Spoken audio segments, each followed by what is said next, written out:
successive ou consécutive, c'est le même mot. Je préfère successive, consécutive, je le trouve un peu lourd, mais bon, c'est la même chose. Hein.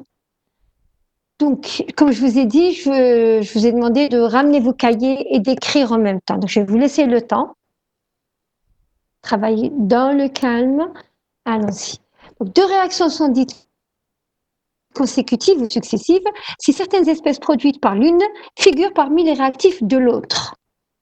Donc, en fait, ici, par exemple, on a A qui donne B, mais B aussi, il donne C. Ça veut dire que B, en même temps, est un produit de la réaction 1, mais c'est le réactif de la réaction 2. C'est ce qu'on comprend quand on dit successive. Hein. Pardon. Voilà. B intervient dans les deux réactions. C'est un produit dans la réaction 1 et un réactif de la réaction 2. D'où le nom d'intermédiaire. B, il s'appelle aussi intermédiaire puisqu'il est intermédiaire entre deux réactions. Ça aurait pu être A qui donne C avec l'intermédiaire de B, si vous voulez. Voilà. Ce n'est pas le produit final. Si l'un des réactifs initiaux intervient dans les réactions suivantes, le système est dit compétitif. C'est-à-dire qu'on aurait, regardez l'exemple, alors j'ai donné d'abord les réactions successives non compétitives, ensuite les réactions successives compétitives.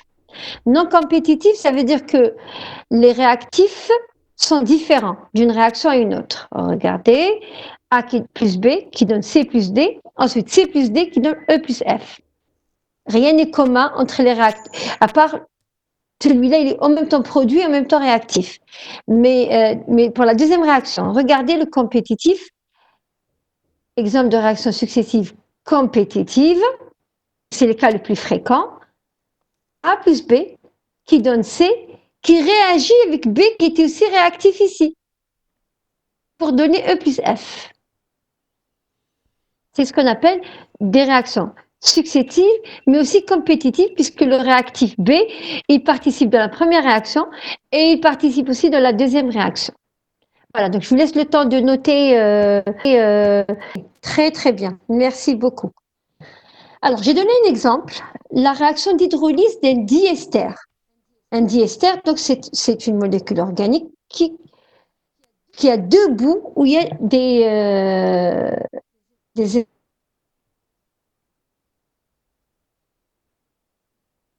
de méthyle.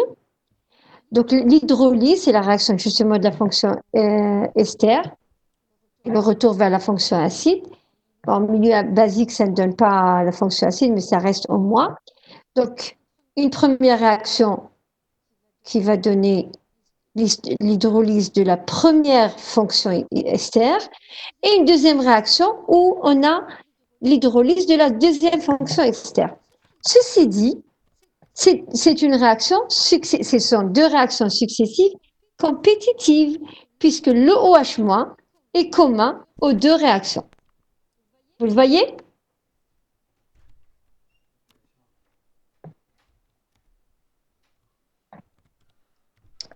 Très bien. Notez juste la réaction rapidement.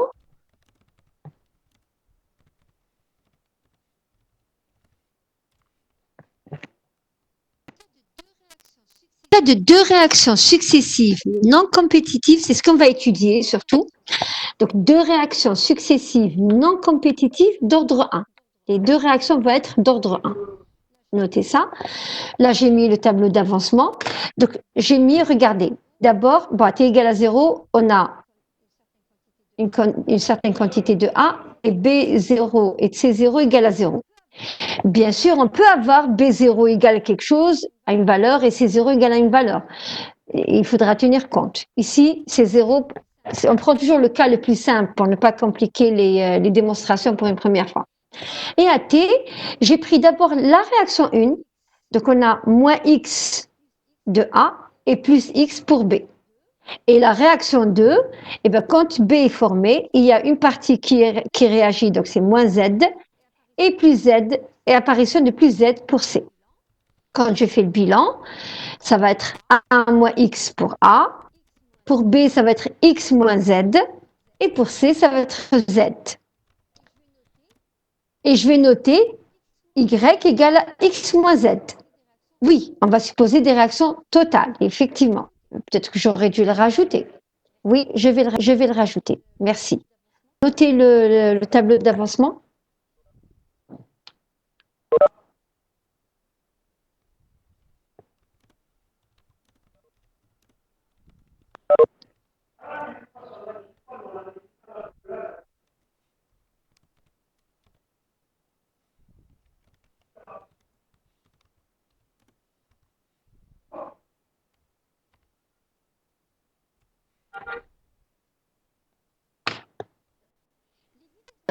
Les vitesses maintenant des réactions 1 et 2. Allez-y, je vous demande d'écrire la vitesse de la réaction 1, et comme ça vous n'allez pas vous tromper, surtout si vous êtes en train d'écrire directement sur vos cahiers. V1, la réaction 1, c'est la réaction de disparition de A. C'est A qui donne B. C'est ça la réaction 1. V1 est égal à moins D de A sur dt. On peut l'écrire aussi moins D de A moins X sur dt, ce qui donne dx sur dt égale à K1 fois A. Et faites la même chose pour dt, pas dy, que B est un produit de la réaction 1 et c'est un réactif pour la réaction 2. Donc la vitesse de V2, je vais l'écrire par rapport à quoi? Je vais l'écrire par rapport à C. V2 égale à plus dc sur dt, qui est égal à dz sur dt, égale à K2 fois B. Est-ce que vous êtes d'accord avec moi que je ne peux pas écrire V2 égale à moins D2B sur dt? Parce que B, il varie pas uniquement par la réaction 2, il varie aussi par la réaction 1. La réaction 1 le forme et la réaction 2 le consomme. D'accord? Est-ce que tout le monde comprend déjà les expressions de V1 et V2? Voilà, B, c'est l'intermédiaire, donc il est à part, il est spécial ici. Bien. Comme Y égale à X moins Z, qu'est-ce que je vais pouvoir écrire? Je vais pouvoir écrire que, vous êtes en train d'écrire avec moi, écrire Y égale à X moins Z, donc dy sur dt égale à dx sur dt moins dz sur dt. Et comme j'ai dx sur dt, c'est quoi? Et dz sur dt, c'est quoi? Je vais pouvoir écrire que dy sur dt, y c'est la concentration de B, c'est donc dB sur dt égale à K11 moins K2B. Et je note ça, équation 1. Alors,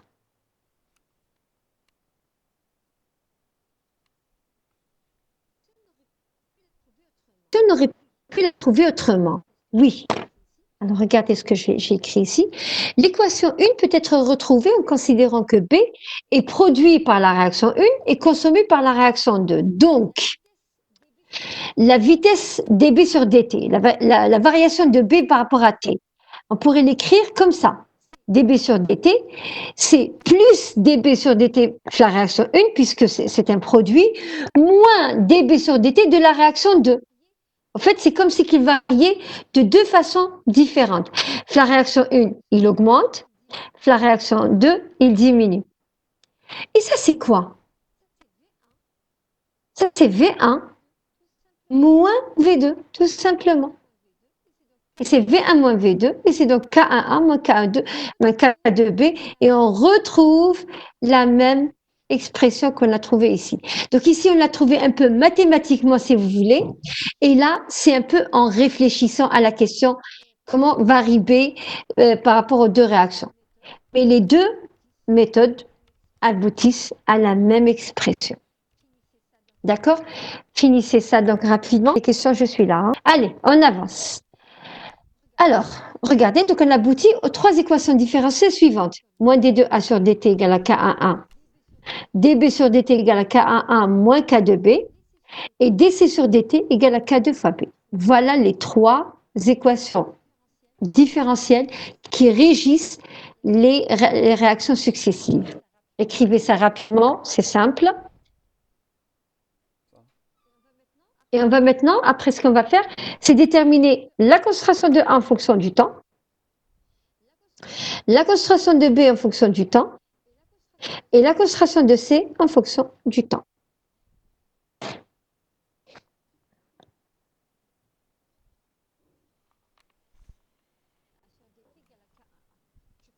A sur dt égale à K1A.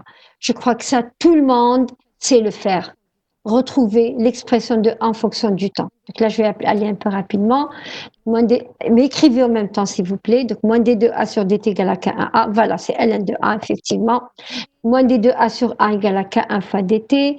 Donc, l'intégrale entre t égale à 0 et t, c'est entre, donc, pour les concentrations, c'est entre petit a et grand A, ou A0 si vous voulez. Ça donne moins ln de A plus ln de A égale à K1T, ou ln de A moins ln de A égale à moins K1T, et ln de A sur petit a égale à moins K1T, ln de A sur A0 égale à moins K1T, ça c'est la même chose, sauf que j'ai remplacé petit a par A0. C'est juste pour ne pas oublier, c'est tout. Donc A sur A0 égale exponentielle moins K1T. Donc ça s'écrit donc soit A égale à A0 exponentielle moins K1T ou A égale petit a fois exponentielle moins K1T. Ça c'est exactement ce qu'on a fait pour l'ordre 1 pour les réactions simples. Détermination de l'expression de la concentration de B. Donc je démarre de l'équation qui donne justement l'équation différentielle qui donne dB sur dt égale à K1A moins K2B. Très bien. Je commence par quoi? Je viens de trouver l'expression de A. Exactement. On remplace A par son expression. Allez-y, faites-le. Donc on obtient dB sur dt égale à K1A exponentielle moins K1T moins K2 fois B. Après, ce que je vais faire, c'est regrouper les termes en B. On regroupe les termes en B. Donc on va obtenir dB sur dt plus K2 fois B égale à K1A exponentielle moins K1T. Ça, c'est une équation différentielle que vous avez normalement beaucoup vue en maths à partir déjà de la terminale. C'est une équation différentielle de premier ordre de type y'(x), dB sur dt, c'est y'(x), voilà, plus a de x fois y de x égale à b de x. D'accord, ok. Alors, on peut faire la résolution de manière systématique, comme en maths. Pour résoudre cette équation différentielle, on peut utiliser la méthode classique. Je vous ai laissé un lien d'une bonne page de maths que j'aime bien. Ou alors, on va faire autrement. Au lieu de faire une... c'est un peu... C'est pas dur, mais c'est vraiment des maths pures. Pour ne pas aller vers les maths pures, on va utiliser une petite astuce. Et donc, l'astuce, on va l'utiliser pour faire juste une intégration simple. Au lieu d'aller faire d'abord la résolution de l'équation homogène avec égal à 0, ensuite on revient vers la solution spéciale et tout ça. Pardon. On va multiplier l'expression 3, l'équation 3, par exponentielle K2 fois T. Pourquoi on utilise ça? Parce qu'ici, on a K2 fois B. K2. Et la dérivée de exponentielle K de T, vous la connaissez, c'est K2 exponentielle K de T. K2 exponentielle K de T. Donc, on va multiplier par exponentielle. Regardez ce qu'on obtient. Notez ça. J'ai multiplié partout par exponentielle K de T.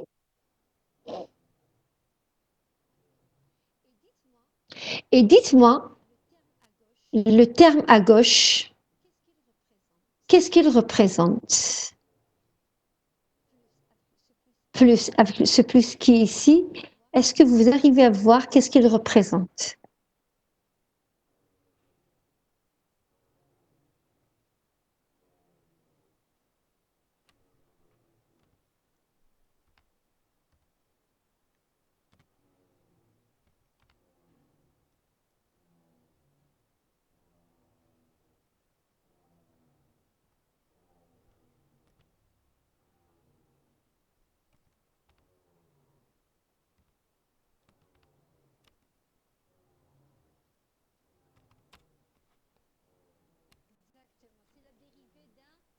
Exactement, c'est la dérivée d'un produit.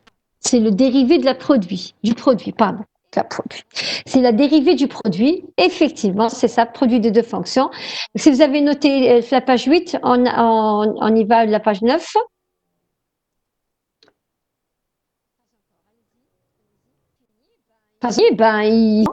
C'est la dérivée du produit exponentiel K de T fois B. Exactement. Rappel, dérivée du produit de deux fonctions. Voilà. C'est quelque chose que vous connaissez très très bien. Je suis contente de vous. Donc, on va écrire D de exponentielle K de T fois B sur dt égale à K2 exponentielle K de T fois B plus...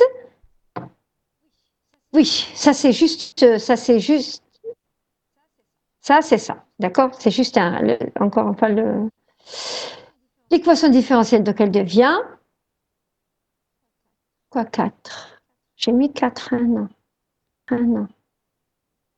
Très bien. 4, elle devient d de exponentielle k de t fois b sur dt égale à k1a exponentielle k2 moins k1 fois t.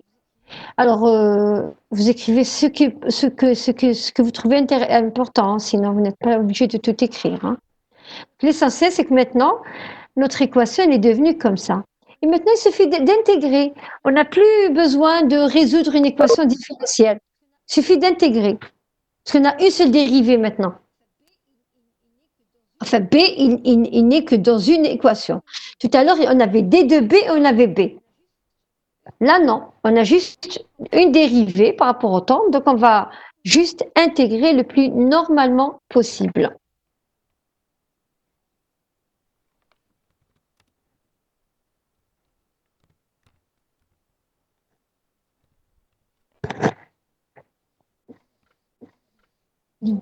Hadi, celle-là, j'ai juste remplacé. Regardez, on était là. Très bien. Regardez, on était là. C'était ça notre équation. Qu'est-ce que j'ai fait? Le premier terme, c'est devenu la dérivée de exponentielle k de t fois b sur dt. Parce que tout ça, c'est la dérivée du produit par rapport au temps. OK? Égal. Après, j'ai sommé les deux exponentielles. Exponentielle k de t fois exponentielle moins k de k1t, ça donne exponentielle k de moins k1 fois t. Est-ce que tout le monde voit ça?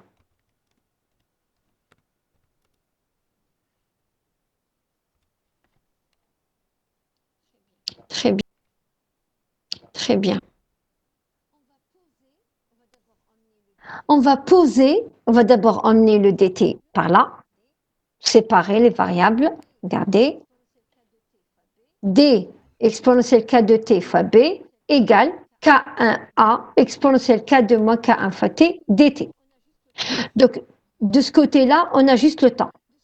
On va intégrer par rapport au temps. De ce côté-là, pour ne pas me casser la tête, j'ai un dy, j'ai un dz, un du. Donc, je vais noter, on va poser u égale à exponentielle k de t fois b. Et on intègre le plus facilement possible, le plus simplement possible.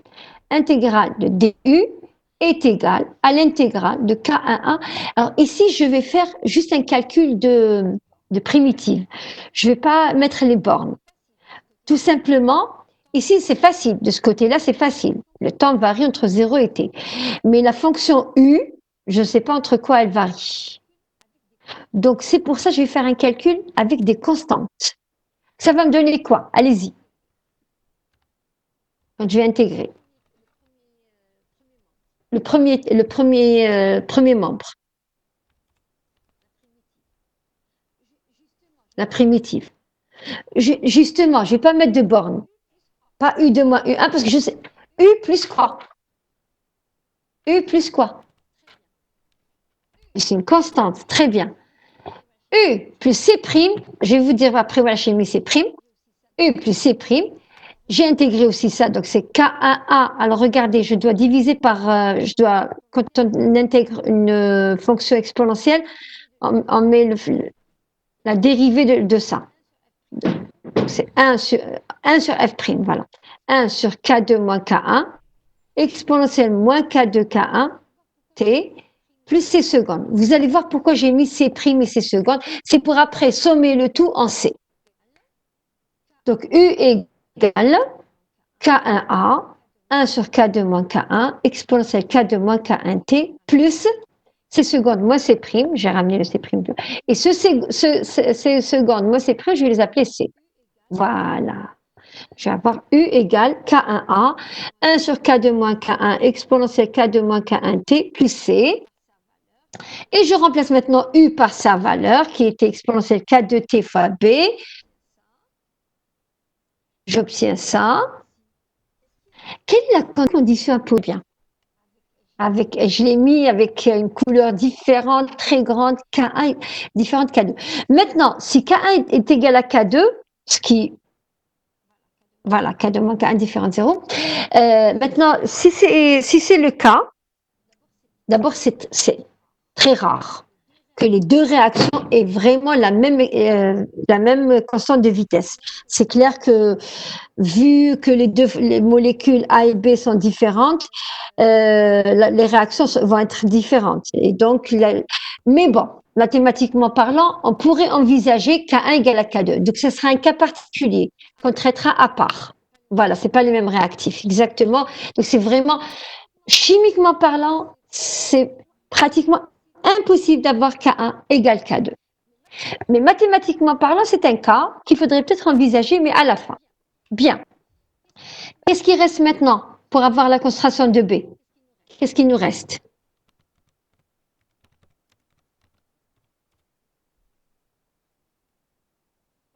Pas seulement. Oui, on peut diviser par exponentielle de K de T pour avoir B égale. Mais avant de faire ça, je vais faire autre chose. Qu'est-ce qui reste inconnu? La constante C. Très bien. Donc, on va déterminer la constante C. Et comment est-ce qu'on va faire pour déterminer la constante C? En général, comment est-ce qu'on fait quand on fait une intégration comme ça?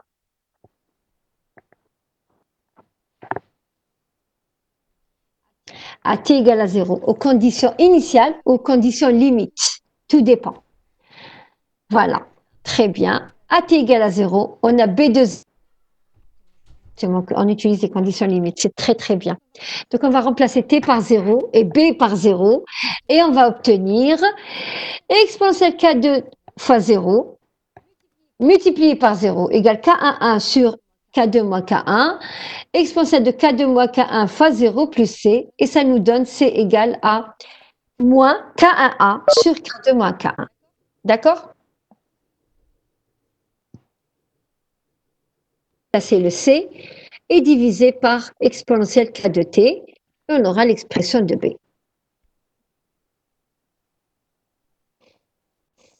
C par son expression.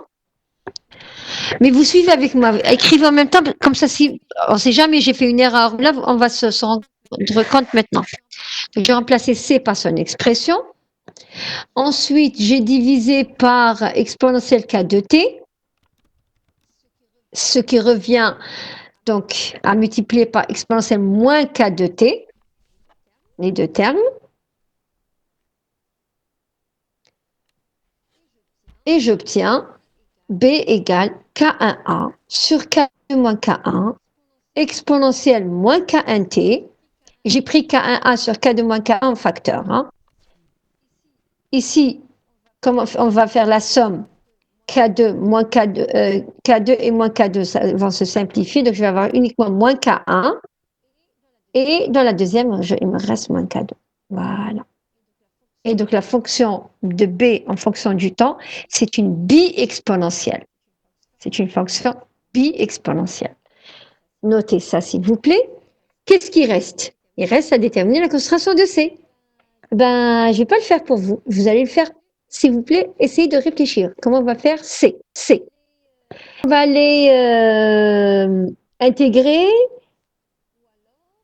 ou alors il y a une autre façon de faire.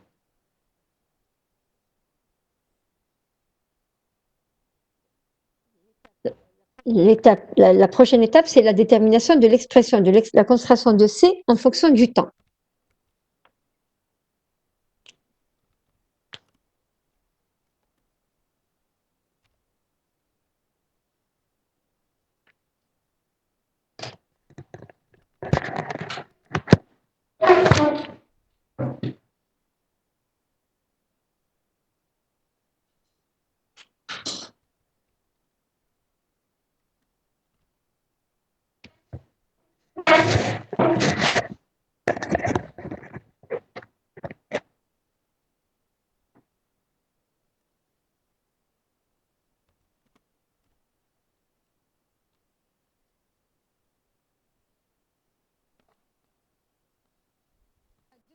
B. D'après le bilan de matière, on peut écrire à tout instant. Qu'est-ce qu'on peut écrire à tout instant? La somme de A, la concentration de A, plus la concentration de B, plus la concentration de C, égale à quoi? Égale à A moins X, plus X moins Z, ça c'est B, j'ai remplacé, plus Z. Ça va donner quoi? Petit a tout court. Donc il faut se rappeler qu'à tout instant, pour une réaction successive, A plus B plus C égale à petit a. Et donc, la concentration de C égale petit a moins A moins B. Vous me suivez?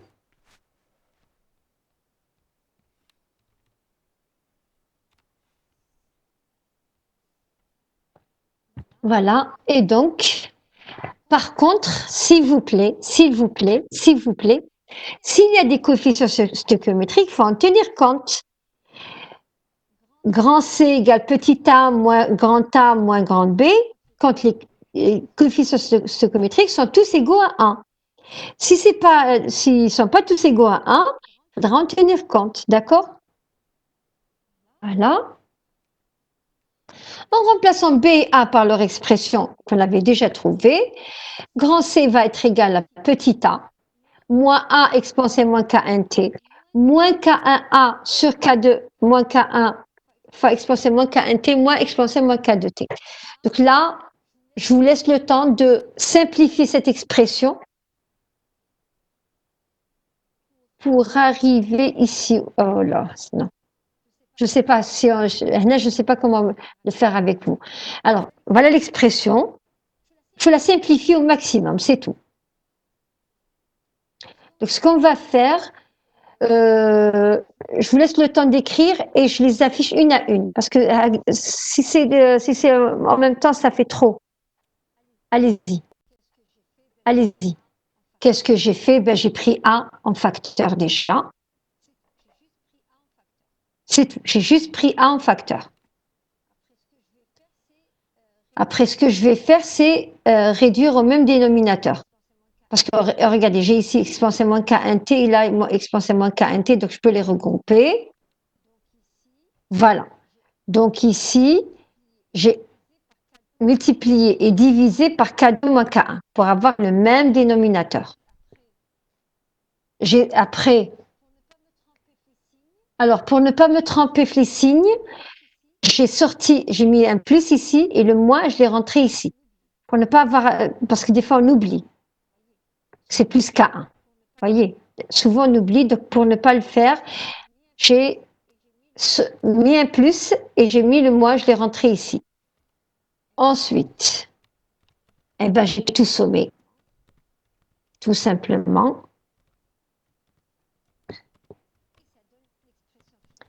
Et ça donne l'expression finale, c'est celle-là. Grand C égale petit a fois 1 plus K1 exponentiellement K1, exponentiellement K2T, moins K2 exponentiellement moins K1T. Mais c'est sympa parce que on a l'inverse, K1 exponentiellement K2, K2 exponentiellement K1. Sur K2 moins K1.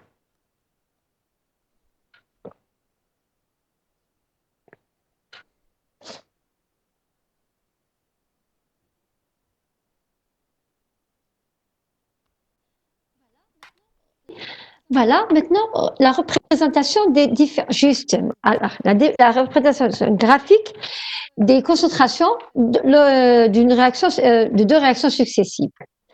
Alors, bien sûr, ce schéma-là, il a été dessiné pour ces données-là. Vous, normalement, vous avez l'habitude de tracer les fonctions avec GeoGebra. Vous avez des fonctions. A f de t égale f de t, B égale f de t et C égale f de t. Et si vous avez les valeurs de la concentration initiale de A et les valeurs de K1 et K2, vous pouvez demander à GeoGebra justement de tracer pour vous. C'est ce qu'on a fait ici. Bien. Alors, qu'est-ce que vous remarquez pour A? A, on avait trouvé que c'était une fonction exponentielle décroissante. Donc, c'est clair que ça va donner comme cette allure-là. La concentration de B maintenant, on avait trouvé que c'était une bi-exponentielle. Et regardez ce que ça donne. Elle passe par un maximum. B, la concentration de B passe par un maximum. Et qui dit maximum, qu'est-ce que ça dit? Qu'est-ce qui se passe au maximum?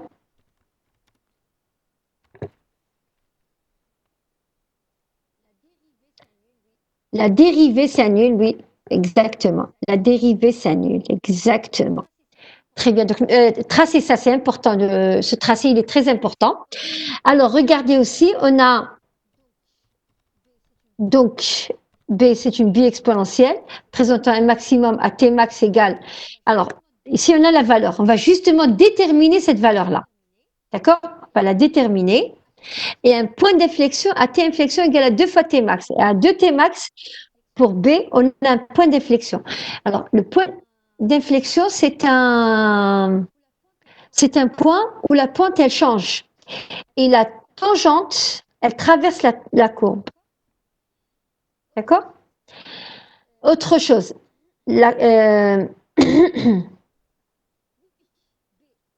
Oui, B, il est formé. Ensuite, alors, en même temps, il est formé, en même temps, ça veut dire que, regardez, ici, on commence à avoir du C. Ça veut dire qu'ici, à ce moment-là, le B, en même temps, il est formé, mais en même temps, il est consommé. Mais au fait, tout dépend.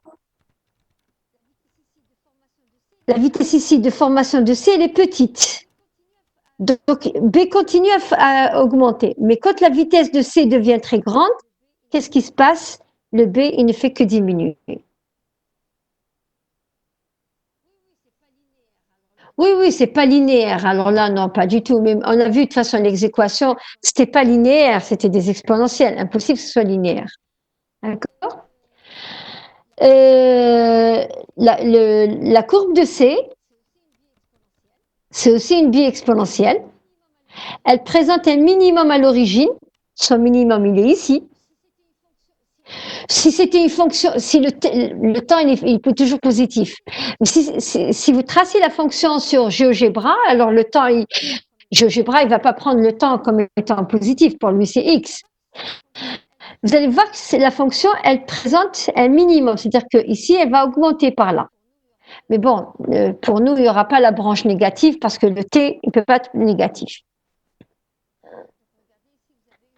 Donc, regardez ici, vous avez une pente qui est nulle à l'origine.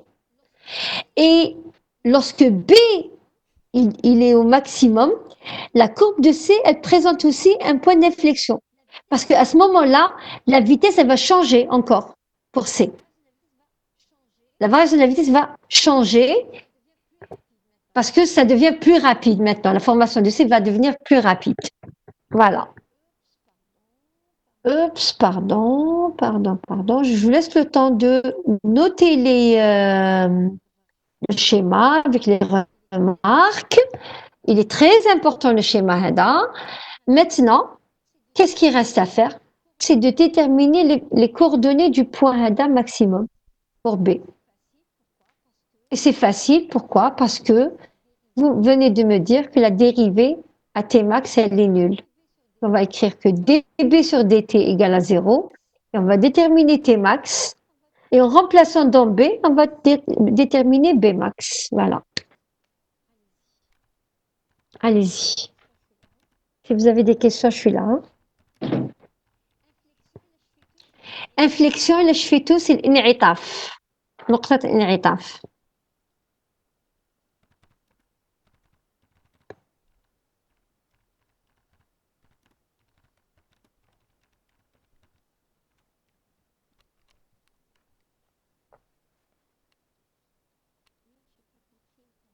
Je sais pas la dernière.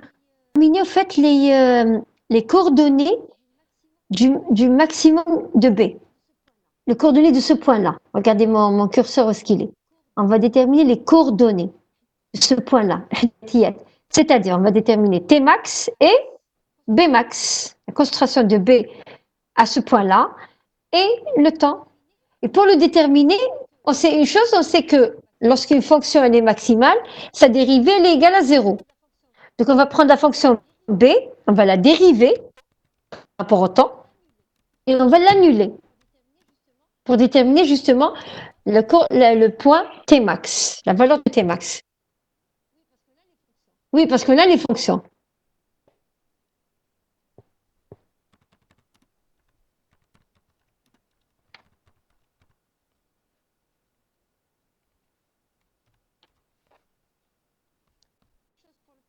Chose pour le point d'inflexion, la dérivée seconde, elle change de signe. là شفيته في نقطة الانعطاف la dérivée seconde المشتقة الثانية تنعدم et elle change de signe.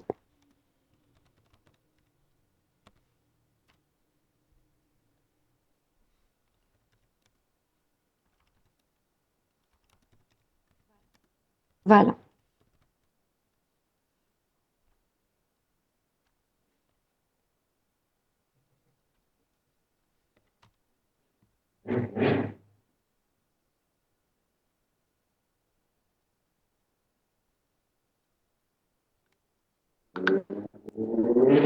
Donc, on peut maintenant. Donc, on a le point suivant, c'est déterminer T max et B max. On remarque donc que la courbe représente, vous n'êtes pas obligé d'écrire ça, hein, c'est clair, on vient de le voir. Représentant l'évolution de l'intermédiaire B au cours du temps passe par un maximum. Donc, la dérivée de B égale f de t s'annule en changeant de signe. B, alors j'ai repris la fonction B, fonction du temps. Maintenant, il faut écrire sa dérivée. Allez-y, dérivez ça en fonction du temps. Ça en fonction du temps. Facile.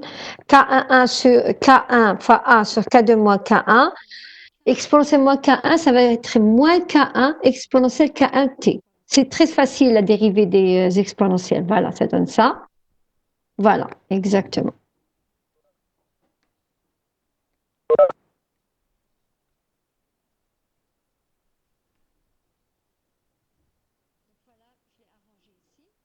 Donc voilà, je l'ai arrangé ici. Ça, c'est la dérivée. Maintenant, je sais que kt égale à t max, cette dérivée, elle est nulle. Donc, je vais écrire, cette dérivée, elle s'annule pour t égale à t max. Donc, je vais mettre 0 égale K1 sur K2 moins K1, moins K1 exponentielle moins K1 T max plus K2 exponentielle moins K2 T max.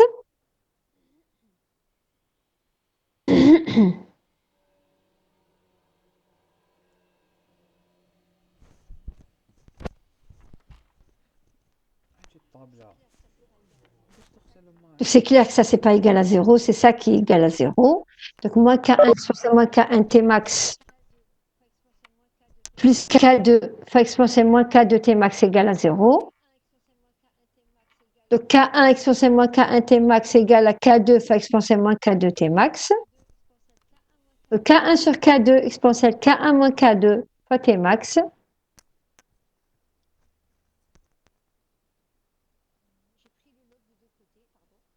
J'ai pris le log des deux côtés, pardon. J'ai pris le log des deux côtés et j'ai inversé au fait l'égalité. C'est pour ça que j'ai un peu hésité. Donc, j'ai pris ln des deux côtés. L'expo va partir. Et je vais avoir donc ln K1 sur K2 égale K1 moins K2 fois T max. Voilà. Et T max égale à 1 sur K1 moins K2, ln K1 sur K2. Très, très bien. Il reste à trouver B max. Ça y est, on a bientôt fini. Hein. Comment trouver B max?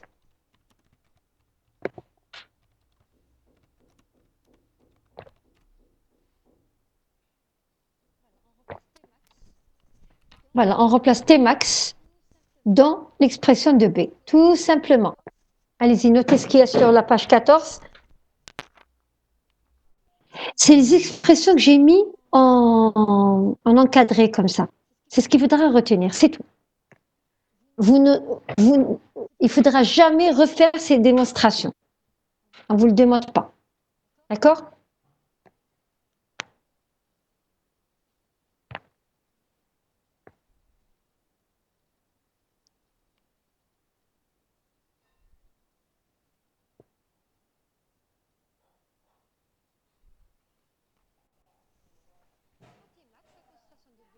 par Tmax, la concentration de B maximale. B max égale, donc j'ai remplacé, comme vous voyez. Alors, ici, brc, regardez, pourquoi j'ai fait ça? Regardez, bon, au début, j'ai juste remplacé Tmax, la valeur de Tmax.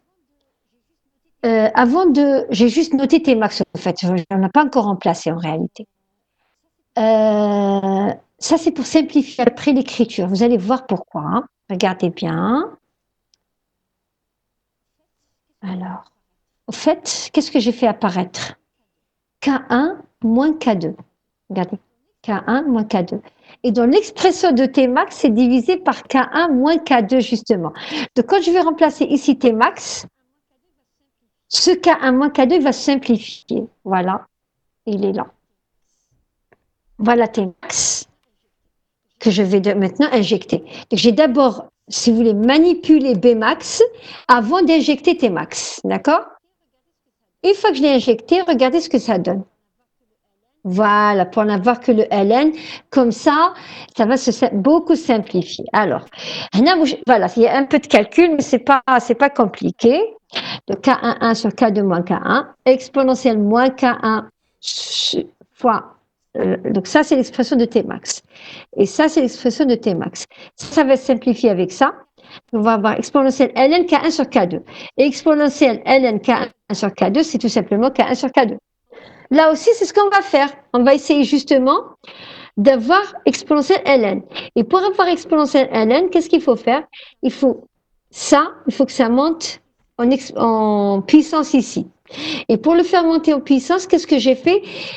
J'ai mis le moins du tournant. K2 moins K1. Regardez ce que j'ai fait. Exponentielle K1 sur K2 moins K1 ln. Après, c'est devenu exponentielle ln K1 sur K2 puissance K1 sur K2 moins K1. C'est un peu tiré par les cheveux, mais c'est au fait ça.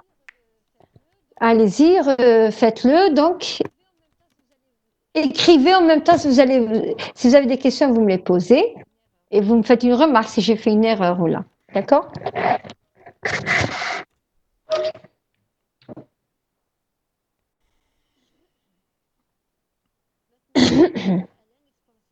Maintenant, exponentielle ln vont partir. Donc, ça va devenir B max égale K11 sur K2 moins K1 multiplié par K1 sur K2 puissance K1 sur K2 moins K1 multiplié par 1 moins K1 sur K2.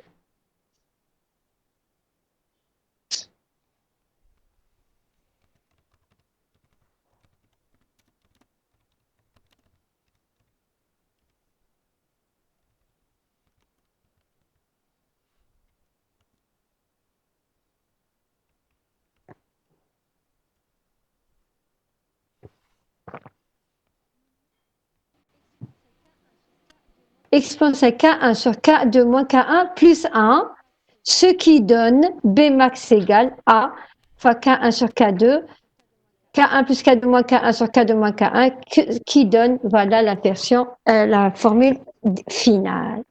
Dites-moi maintenant, quand vous voyez cette formule, quels sont les points particuliers? Si on doit faire une discussion sur la valeur de B max. Déjà, il y a un point particulier. Le premier, c'est lequel?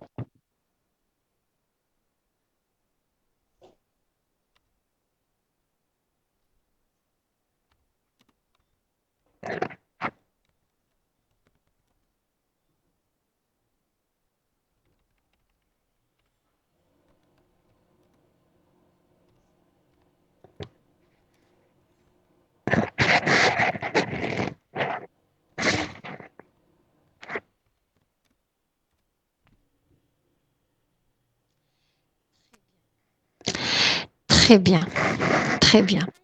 On a K1 et K2, on a un rapport K1 sur K2. Donc on a K1 il peut être très grand devant K2 ou l'inverse, K2 très grand devant K1. Donc là, on aura deux comportements différents et des valeurs. On va voir qu'est-ce que ça va donner. Donc on va discuter la valeur de K1 par rapport à K2, soit plus grande ou plus petite, mais aussi le point qu'on avait donné tout à l'heure, K1 égale K2 aussi, ici. ça donnerait un dénominateur égal à 0, ce qui n'est pas normal. Donc, en considérant l'expression de Bmax, il ressort qu'il serait intéressant de déterminer Bmax dans les cas suivants. K1 très grand devant K2, K1 très petit devant K2, donc les deux cas extrêmes, et K1 égale à K2.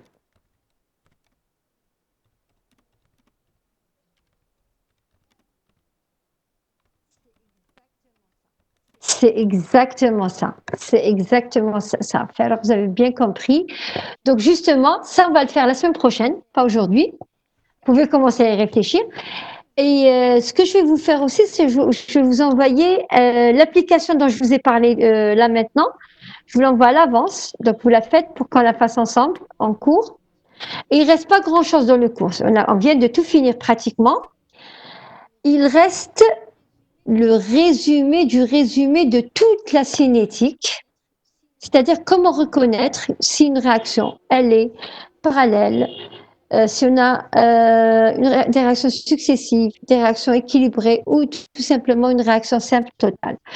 Donc ça, on le fera, Inch'Allah, la semaine prochaine. Donc, la semaine prochaine, on fera l'application des réactions, donc un exercice des réactions successives. Il reste une petite partie qui prend une diapo. Relation entre, en fait, c'est juste la relation entre Tmax et Bmax, tout simplement, c'est tout ce qui reste. Et la discussion dont j'ai parlé ici. Voilà. C'est ça. Ça va être, on va voir, ça va être, ça va avoir un impact sur l'allure des graphes, justement. C'est exactement ça. Et c'est ce qu'on va voir justement la semaine prochaine. Bien, donc vous continuez juste d'écrire ça et on aura fini. On aura fini. Et donc on se retrouve. Moi, je vous l'envoie le fichier de toute façon. Maintenant, juste après avoir fini, je vous envoie le fichier jusqu'à la page 16. L'enregistrement aussi. Et on se retrouve, Inch'Allah, pour ce cours-là le dimanche prochain. Inch'Allah.